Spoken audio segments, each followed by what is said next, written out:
Today on Family Talk. The morality of this nation has been steadily declining over the past 50 years. Homosexuality, gender confusion, abortion, just a few of the issues distancing America from its spiritual roots. And as a result of this ethical slide, many are starting to disown the country that they once revered. I'm Roger Marsh, and today here on Family Talk, we are continuing Dr. James Dobson's popular conversation with former Senator Jim DeMint. He shares how his many years in politics opened his eyes to the irresponsibility of the government. Senator DeMint also expounds on the ideas of states' rights, which limits power and allows for more freedom for the people. But before we listen to the rest of this presentation, let me tell you more about today's guest. Jim DeMint first represented South Carolina as a congressman for its 4th Congressional District. In 2004, he was elected to the United States Senate and served for 2 terms. He left government in 2012 to become the president of the Heritage Foundation, a conservative think tank organization. Since then, he also founded the Conservative Partnership Institute, the DeMint Group, and the Senate Conservatives Fund. Senator DeMint received his bachelor's degree from the University of Tennessee and is the author of 2 books. Here now once again is Dr. James Dobson to reintroduce today's guest on this edition of Family Talk.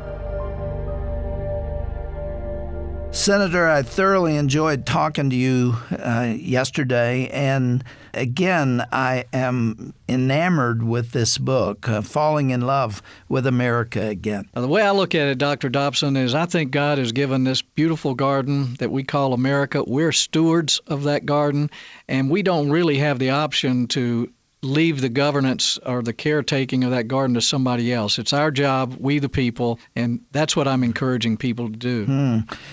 Well, at the end of the program last time, we talked about the concept of the big or the bigs. I think in the NBA they call it the bigs. These are the really tall guys that stand under the basket. You're talking about the institutions of this nation that have become too big to love. What do you mean by that? In the book, we use some data about what institutions American people actually trust. And on the political side of whether it be the presidency or the Congress, I mean, it's well below 50% of the people trust it. But what people do trust are the smaller institutions of churches and small businesses, local police forces, and even little platoons, part of a larger military. People trust these institutions for a number of reasons. Generally, they know them, they're closer to them, they know the people. But these institutions also have to serve and provide value in order to exist. A lot of the larger institutions, particularly the government and those that are propped up by the government, no longer have to really provide a service that we like in order to continue to exist. And if you've tried to call your cable company or your cell phone company and work with someone over the phone, you know exactly what I mean. On page 35 of your book, this jumped out at me. Yeah, you said of 16 institutions asked about in the poll, only 3 enjoyed the confidence of a majority of Americans: the military, small business, the police, and a 4th, organized religion, that had the confidence of 48%. Let me share the statistics from a Gallup poll. This was 2013. That you have charted here. Confidence, having a great deal of confidence or quite a lot of confidence in the institution. The presidency was 36%. The medical system was 35%, and I would guess that's dropping rapidly, not because of the medical people involved, but because of the interference of the government. The U.S. Supreme Court, 34%. The public schools, 32%. The criminal justice system, 28%. Banks, 26%. Television news, 23%. I would have been down around 3% on that one.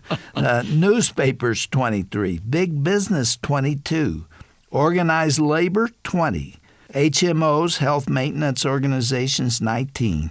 And last on this list is the U.S. Congress with 10%.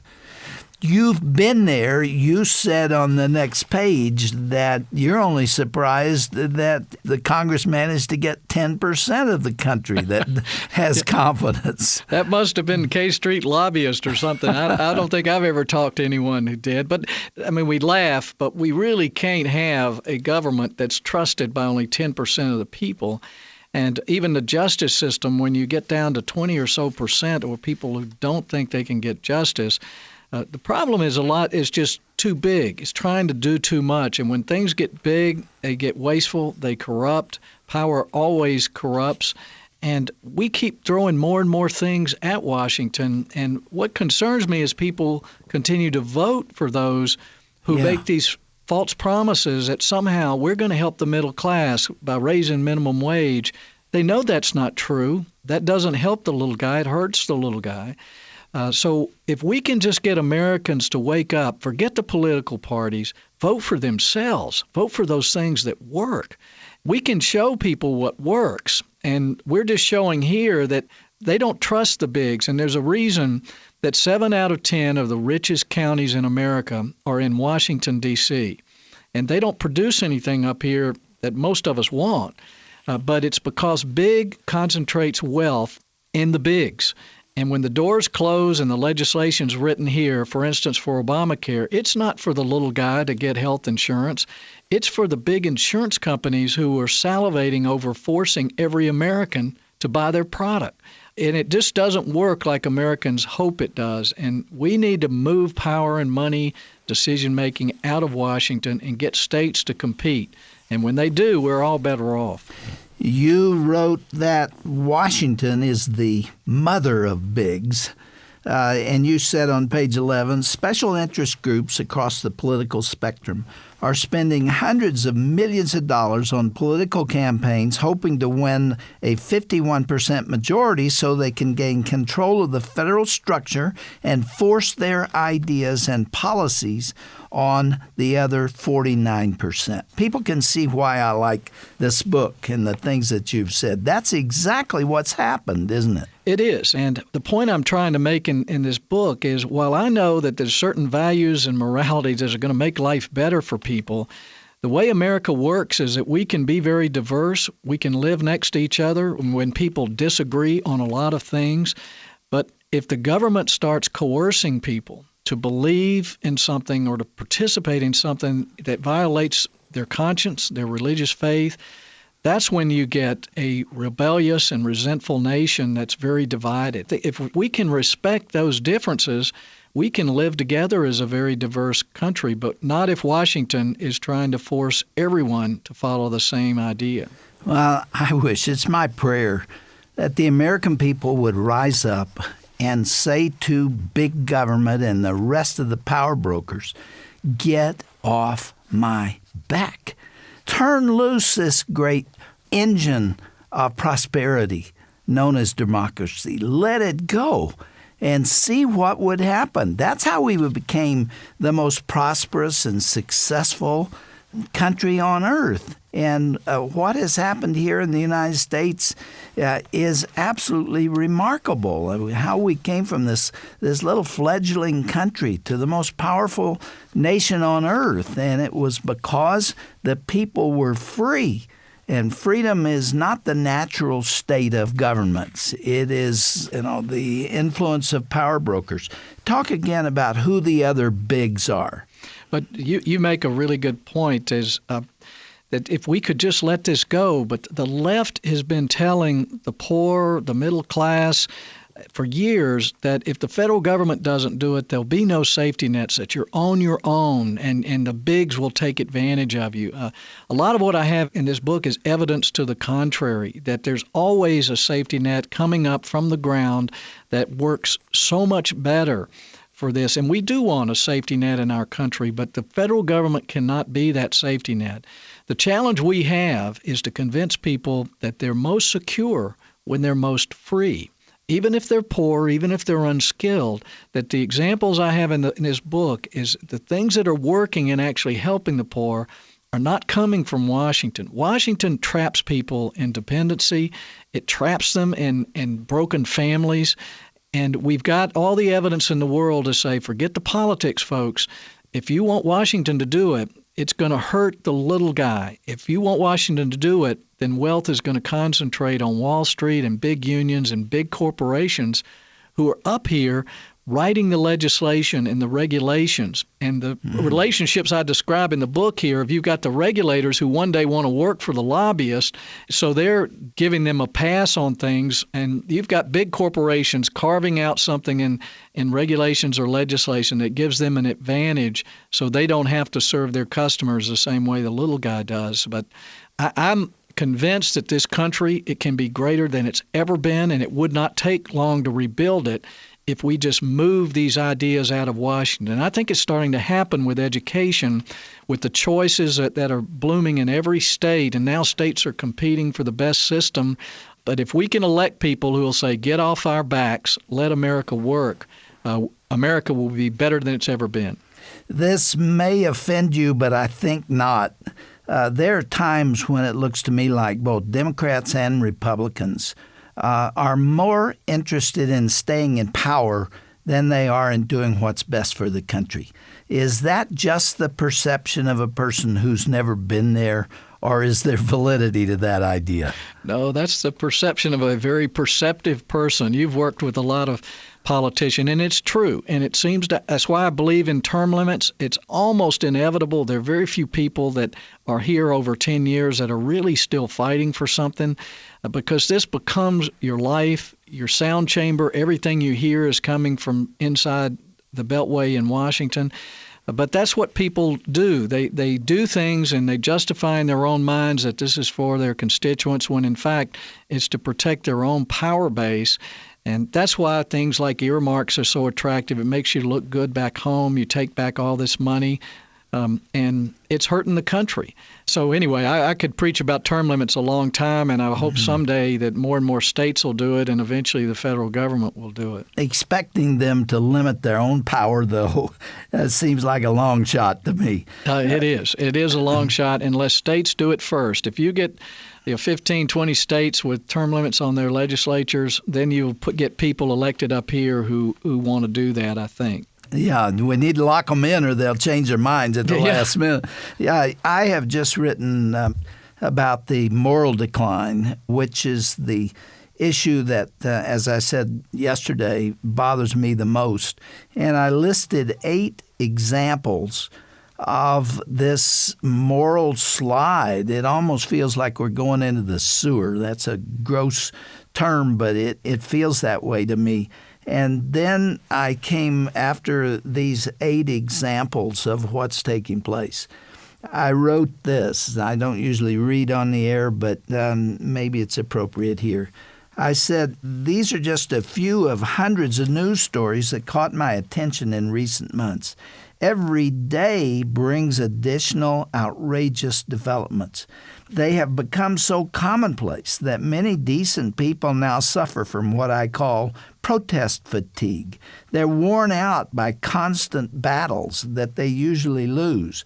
Americans have been desensitized by what's happening to our culture. Nothing shocks us anymore, and our nation is indeed losing ground morally. And then this paragraph. The question is, what do we do about it? Would a more conservative political party be able to turn the country around? Probably not, although I would support one as a private individual. Could a man or woman of character set us on the right path? Possibly, but the change would be superficial and temporary unless the people rise up to demand it. My father always said democracy is the worst form of government if the citizens want evil, because there'll be no stopping them. That's kind of the way I feel about it. Comment on that. Well, you said the right thing. Actually, it's all in the hands of the people. The thing that encourages me, Dr. Dobson, is trying to remember the scripture that reminds us that we're salt and light. And, salt and light are not big. One little candle in a dark room can shed a lot of light, and one little grain of salt can change the flavor of a piece of food. And so we have to remember that God's never done this with large numbers. Whether you think of Gideon or whoever, he's shown that he can take a few pieces of bread or a few fish and multiply it. But it has to start with us. And what we have to do is just, certainly we have to try to keep holding Washington accountable, but we've got to have almost a revival among the people, not only in a spiritual sense, but in a sense that I won't be intimidated, that I'm going to stand up for what I believe in, not because I want to push my ideas down the throat of someone else, but that I want to be free to believe and live the way I think that God's leading me to lead. And if we can get the people, we don't need a majority. I'm convinced if we could get 20, 30% of the people who want to make a change, it would change in a hurry, because you've got the broad middle that are going to follow the people with courage and inspiration. That's what we need right now as people, pastors, business people. It's not going to come from big corporations. Big corporations are pushing the wrong way. It's going to be small businesses, churches, individuals, and small platoons at the local level of all kinds. But we don't need many, because I try to show in the book that in communities all over this country, if you just have a few people who are trying to do something to help the drug addicted, to help the unwed moms, that they can make a huge difference. So let's don't give up and remember the salt and light idea, and I have a feeling it will get brighter and brighter if the people will decide to take their country back. Well, everything has a spiritual dimension, and what you just said comes right out of Scripture. Describe what you mean by federalism. I know that many of our listeners will know the answer to that, but you speak very highly of it. Explain what it is and why it's so important.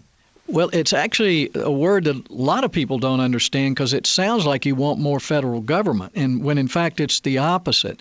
It's the original idea of the Constitution that the federal government would have a limited role, primarily in defense and making sure that there is justice throughout the land. The rest, for the most part, was left to the states and to the people. And federalism is 50 states competing for the best education system, the best health care system, the best energy development system, the best way to protect families, protecting marriage, ideas like that. And that's what we need to encourage, is we're all better off if the states on all sides of us are trying to do something better, with whether it be lower taxes or just more freedom in protecting people of faith. So federalism is moving power and decisions and money back to the states where it belongs. Not that states are going to do it perfectly, but we're finding if states have to compete, that they get better and better, and when in fact the federal government doesn't have to compete, and it seems to get worse and worse and more wasteful and spending more, and actually now it's beginning to drive our morality, our culture into the ground. The states can change that, and that's what federalism is. It feels to me like that the states are fighting for their place in the sun. I mean, that Washington has come in and told them what they can do, and their laws are not respected. I have many friends in Texas who are pro-life, and to have the justice system, the Supreme Court, force that moral issue down their throats is deeply resented.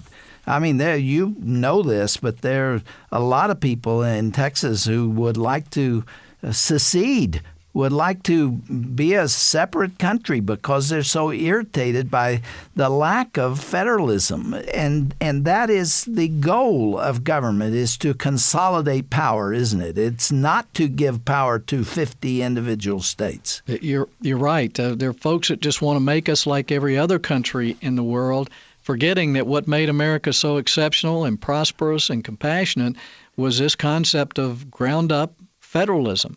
And we've got states. I've worked some with Rick Perry, and we're trying to organize governors and legislators around the country who are helping to push back against the federal government to take back more control. Unfortunately, the federal government's been handing out money like candy and say, okay, you take Common Core, we'll give you all this money.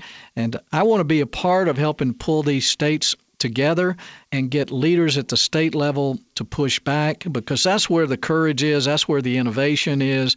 The less we can do in Washington, the better off we are as a nation. You mentioned Common Core yesterday and today. A lot of people don't know what that is. Explain it. You're against it. I'm against it, too. Explain why. Well, a lot of people don't know what it is because it was really a very subversive move by the Education Department and moving it out to states. I've been in states that the legislature didn't pass anything. Their Board of Education might have accepted it.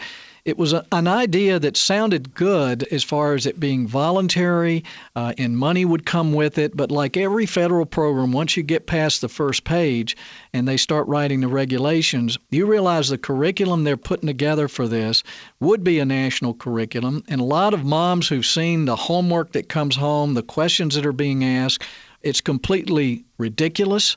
And so now more and more people... Can you give us an example of that?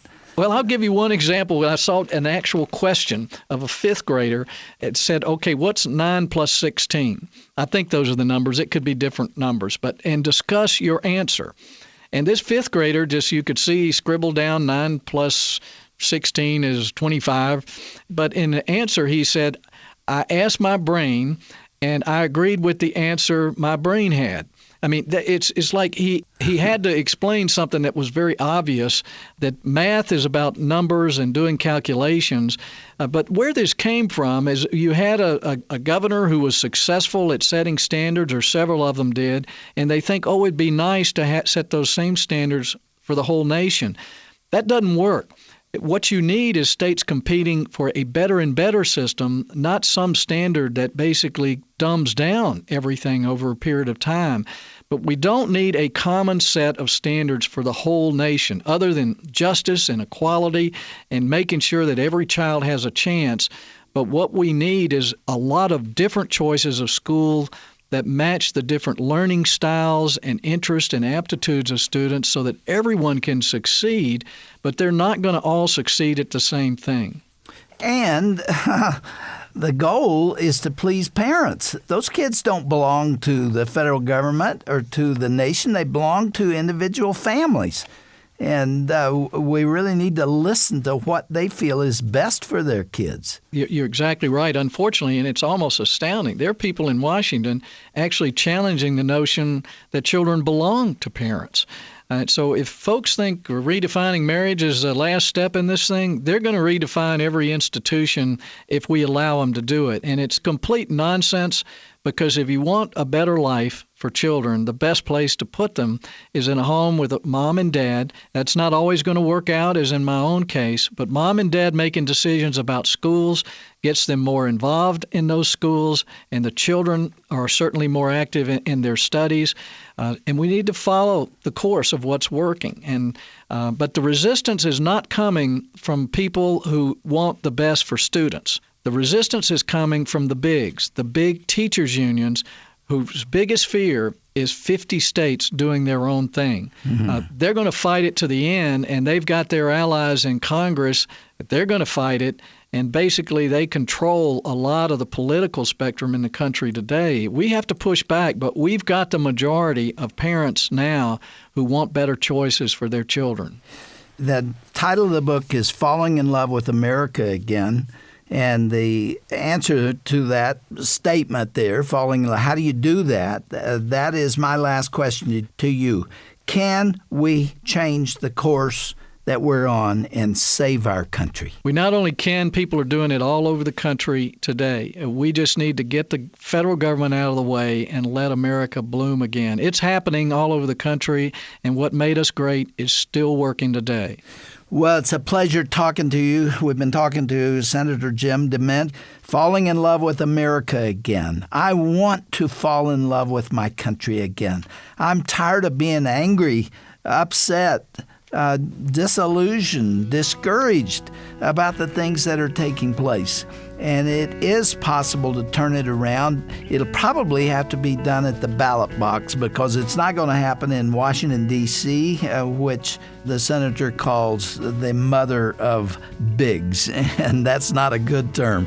Thank you, Senator. I appreciate it. I loved your book, and you and I have been friends a long time. Let's stay in touch. Thank you so much, Dr. Dobson.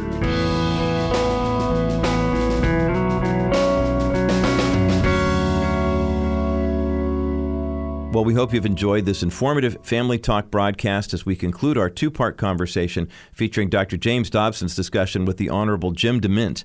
Our theme has been falling in love with America all over again. And if you missed any part of this broadcast or day one of this program that we aired yesterday on the 4th of July, visit our broadcast page at drjamesdobson.org for more information on how you can get a copy. There's an order a CD copy link. You can click right there on our broadcast page at drjamesdobson.org. We would also appreciate your comments on these patriotic broadcasts over the past couple of days. You can leave your thoughts on today's broadcast post when you go to Family Talk's Facebook page. Now, we publish each and every radio interview for you to revisit later or to share with your friends when you go to our Facebook page. So all you have to do is go to facebook.com and search for Dr. James Dobson's Family Talk. And then once you're there, be sure to like the page so you start getting regular feeds from us, and also comment on today's broadcast post. Thanks so much for tuning in today and every day this week here on the broadcast. Family Talk is a production of the James Dobson Family Institute. I'm Roger Marsh. Hope you have a blessed weekend. Be sure to join us again Monday for another edition of Dr. James Dobson's Family Talk.